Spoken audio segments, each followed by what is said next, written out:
शहीदों के पावन पवित्र स्थान गुरुद्वारा शहीदगंज मुश्कियाना साहब इस पावन स्थान से सतगुरु गुरु ग्रंथ साहिब महाराज जी के पावन पवित्र चरणों में संगत में बैठे गुरु प्यारे समा मिले है। कई साल के मोहब्बत बाद इस पवित्र स्थान पर आके आप जैसे रब सूर संतां के संग होंदे हैं, आप जी के दर्शन दीदार करते हैं, आप जी नाल गुरमत के विचारां की सांझ आराम करके थोड़े ਜਿਹੇ मिनटों में केवल एक चीज कह के आप जी को बधाई ली है, क्योंकि स्थान शहीदों का है। तो अज इस पवित्र स्थान से अदारा पहरेदार वालों कौम के महान संत कौम के महान शहीद संत बाबा जरनैल सिंह जी खालसा पिंडरावालियां की पवित्र जान को समर्पित करके सालाना ढाडी दरबार अनामी ढाडी दरबार करवाया जाता है।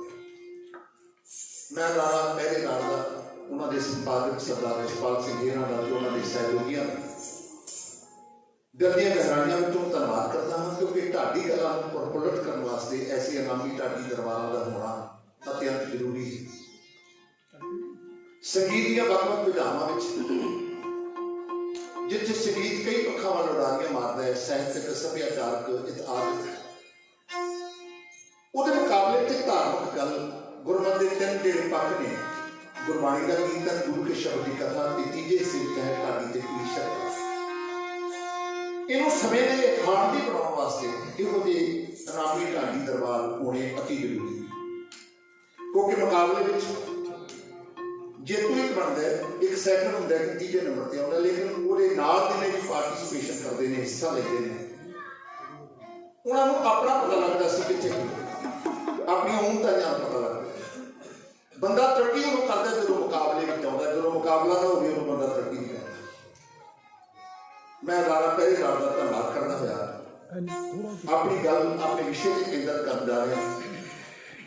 तो गल रब करने तो पहला आओ सब तो पहला शहीदों के पावन करना नमस्कार करिए, गुरु ग्रंथ साहिब महाराज के करना सजदा करके जिन्होंने रहनुमाई के थले अज का ढाडी दरबार ऑर्गेनाइज हो रहा है, उस सतगुरु के करना में सिर पा के आप फतेह का सिमरन करिए। जो सिख मत की परंपरा है, जब सिख सिख को मुखातब होता सब तो पहला फतेह अर्थ कर दे। मैं आप जैसे रब स्वरूप सिख संतां के दर्शन दीदार करना होया आप जी के दर्शनों की खुशी में आप जी फतेह अर्थ करके आप जी को कुछ कहने की आज्ञा मंगदा हाँ। फतेह प्रवान करो सरकार नाल आखो वाहिगुरू जी का खालसा वाहिगुरू जी की फतेह। परंपरा है कि करामात सिख धर्म में प्रवान की जाए या कि इसको आप प्रवान कर सकते। ਅਸੀਂ आम तौर पर कहते हैं कि सिख धर्म में करामात प्रवान नहीं, पर दुनियावी जिंदगी में मेरा मनना है कि बंदा रब नूं उदों मंगदा है जदों रब की करामात जिन्ना चਿਰ रब की करामात नहीं देखदा उन्ना चਿਰ रब नूं मनण दी भरम ते पा सकदा। मैं मत्था टेकदा हाँ, लेकिन अंदरों रब नाल सहमत नहीं होंदा। रब नूं उदों मंगदा जदों करामात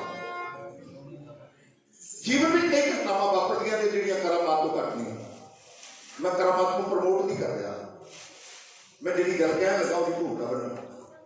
मैं जिंदगी के 23 साल पूरे करने वाला, मैनू भी पूछे तो अपने जीवन में कोई करामात देखी, मैं कहना अगला मैंने पूछना कि करामात देखी, मैं क्या संत बाबा जरनैल सिंह खालसा पिंडरावालियां का जीवन एक करामात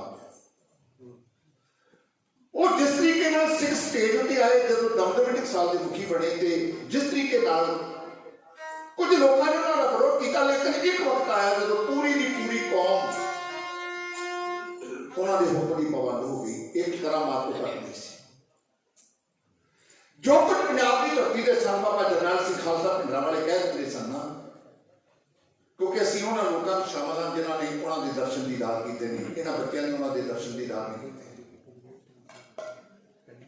विद्वान आगे प्रमाण करते हैं कि असं उन्होंने जीवन का पूरा मूल्यांकन नहीं किया, बिना किसी कारण उन्होंने विरोध करते रहे। अब वो मानते हैं कि जिहड़ियां गल्लां संत बाबा जरनैल सिंह खालसा पिंडरावाले कहते सन वो अज सच हो रही हैं। जो सच हन जिहड़ियां गल्लां तो स्टेज करते सन उन्हां गल्लां नूं ही वरत के सिख कौम नूं खत्म करन दे अज भी उपराले कीते जांदे हैं। सिख कौम एक अजीब चुनौती तो गुजर रही है। छोटिया छोटिया घटनावां नूं लैके कई बार इसी आपसी विवाद खड़े कर रहे हैं। क्योंकि ढाडी दरबार की रमता ना भी ढाडी दरबार की रमता होनी है। तो मैं सारे जत्थियां नूं जिउं कहंदा होया फिर केंद्र कर लगा गल, मैं अपनी तारीफ करा, कौम की तारीफ करा, तुसीं आखोगे अपने मूँह ਦੀਆਂ ਵਿੱਚੋਂ ਬਣਦਾ सिख कौम का ढाडी है, सिखां दी सिर तक नहीं करते। तारीफ वो होंदी है तो जिहड़ा दूजा करे। ध्यान तुहाडा केंद्र कर लगा अज किसानी का एक मोर्चा लगा है दिल्ली, क्योंकि नीति वाले जब जान के नीति का ध्यान तुसीं कदे अपने मन में लैके आओगे, ਉਹਦੇ ਵਿੱਚ ਕਿਸੇ भी कौम को खत्म कर दे कुछ तरीके दसे गए ने किसी कौम को खत्म किवें करना। ते पंजाब दे विच एक कौम है जिहड़ी सिख कौम दी असीं एक छोटा जिहा अंग आ, ਇੱਕੋ ਹੀ दुनिया दे विच स्टेट है जिथे सिख बहुत गिनती है, बाकी सारी दुनिया में असीं घट गिनती है। सिख हर रोज अरदास बाद दोहरा पढ़दा राज करेगा खालसा। कि सिख है जिहड़ा वो मुख्यमंत्री बनता इच्छुक है, मैं मुख्यमंत्री बन जावां या प्रधानमंत्री बनता इच्छुक है नहीं। जो फिलोसफी देखोगे सिख राज क्यों मंगदा है, उसका कारण यह है कि सिख नूं पता है कि वो राज वो कौमां प्रफुल्लित होंदियां ने जिन्हां नूं राज करन दा मौका मिलदा, जिहड़ियां कौमां नूं राज करन दा मौका नहीं मिलदा वो कौमां मुक जांदियां। कलगीधर पातशाह दा बचन असीं पढ़दे हां कि वो धर्म प्रफुल्लित होंदे ने जिहड़े धर्मां नूं राज करन दा मौका मिलदा है। बड़ा धर्म ईसाई किवें बन गया, ईसाई धर्म दुनिया दा वड्डा क्योंकि उन्होंने पूरे वर्ल्ड विच राज किया।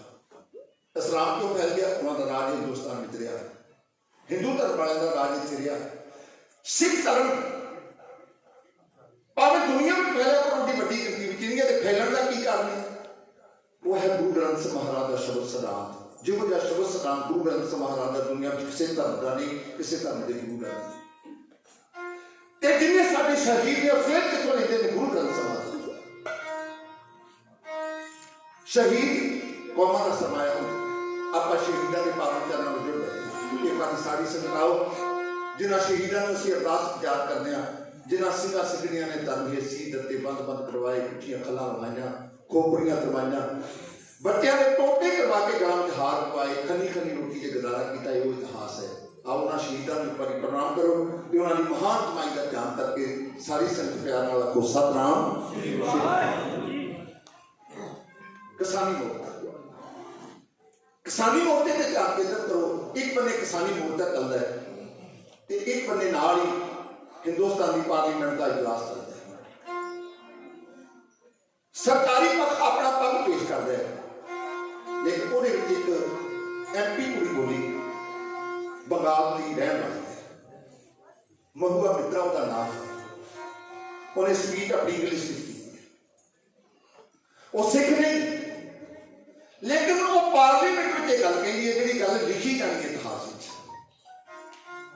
पार्लीमेंट में एक गल कही है, प्राइम मिनिस्टर मोदी तू ते तेरी सरकार बुझदड़ हो। पार्लीमेंट में गल कही, प्रधानमंत्री ने गल कही, तू अते तेरी सरकार बुझदड़ हो। अगे व्याख्या करती है बुझदड़ कौन होंदा है?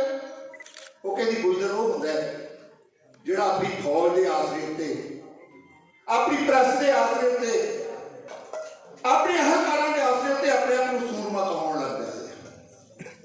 अज गोदी मीडिया का गल जिक्र कर देना, अज वो फौज है, उन्हें सारे साधन नहीं, क्योंकि उन्हें ताकत है, सत्ता है। वो कहना कहती सत्ता के नशे में आके अपने अहलकारां समेत अपने प्रेस वाले बंदे समेत जो अपने आप को सूरमा कहाउण लगता है, तू वो बुझदड़ है, वो बुझदड़ कहती सूरमे कौन ने? और कहती सूरमे ने किसान अज पंजाब हरियाणे को आके मोर्चे ला के बैठे ने, कितने दिन हो गए, तेरा जबर उन्होंने डरा नहीं सकता, इन्नी ठंड उन्होंने खा नहीं सकी, उन्होंने अंदर जज्बात भरते कि अभी वो दलील दी है। बस 15-17 मिनट मैं गल मुकाउण लगा, वो दलील दी है कहती तू तो 2014 में प्रधानमंत्री बनया नरेंद्र मोदी, 2014 में ये वो किसान ने जिन्होंने वड्डे वडेरे सरदार बघेल सिंह और सरदार जस्सा सिंह आलूवालिया ने 1783 में दिल्ली फतेह कर दी सी, दूसरे 2014 में जितनी है दिल्ली। जिहड़े किसान मोर्चा ला के बैठे ने वो भी साडे अपने ने, जिहड़ी आवाज बुलंद कर रहे हैं, मैं वक्ता कर लेना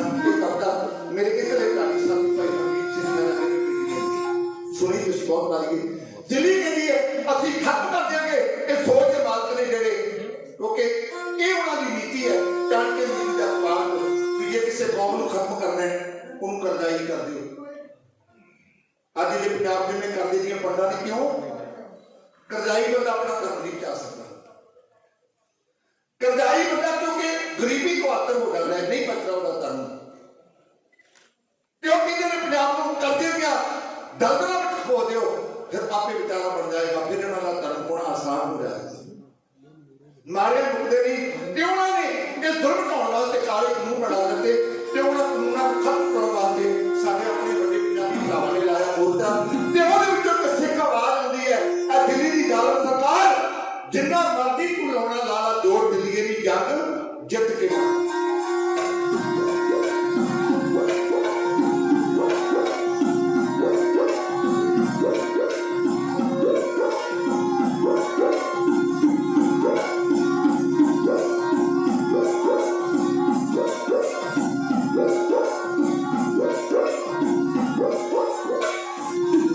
जिन्ना मर्जी बुलाना नाल जोड़ दिल्ली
दरबार आरंभ हो जा रहा है, मैं उन्होंने जत्थियां भी शामिल नहीं, मैं केवल आप जी जी मैं कहने वास्ते, क्योंकि यंग जनरेशन किसी भी कौम के भविख को नीयत करती है कि ये कौम का ये श्रेणी का भविख कितने जाएगा।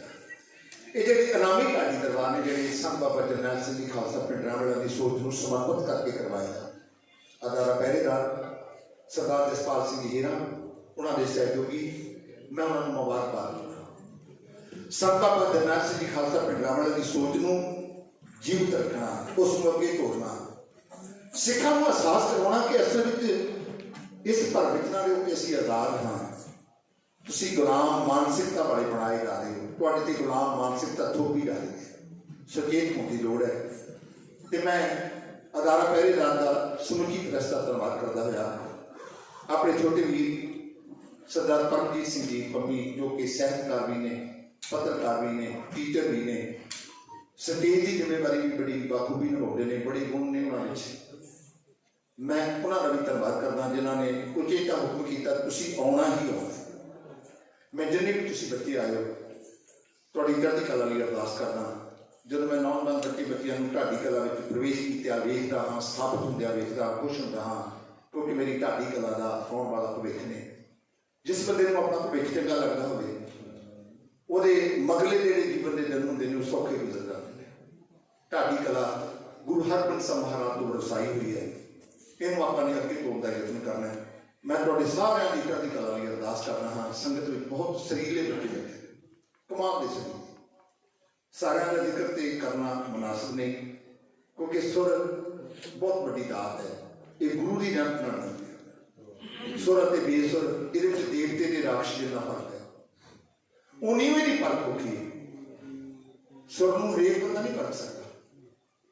जज साहबान बैठे ने, भावें सरदार परमजीत सिंह पंमी होरां ने आख्या कि मैं जज बनागा, लेकिन मैं हाले अपने आप को इस योग नहीं समझता कि मैं जज की भूमिका निभा सकता, क्योंकि मैं वेख रहा मैं बैठा जजमेंट भी करांगा अपने मन करके, लेकिन उचेचे तौर पर जिन्हों की जजमेंट मुताबिक फैसला होना उही जज ने जिहड़े पिछले ढाडी दरबार में रहे, क्योंकि उन्होंने समझ है, उन्होंने परख है।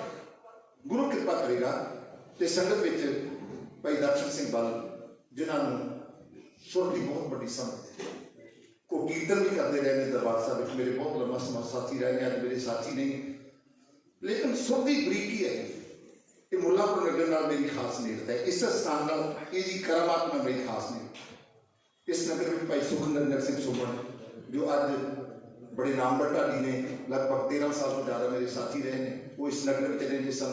मैं दूजे तीजे दिन इस नगर में आउंदा सी।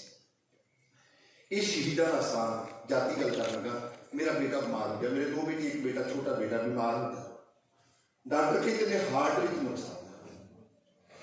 तो भाई सुखनंदन सिंह सुमन होरां ने इस शहीदा के पावन चरणों में जाके अरदास समूचे मेरे जथे तो सचमुच बेटा तंदुरुस्त होया कि शहीदा की करामात मैंने इस पावन स्थान से आने का मौका मिला।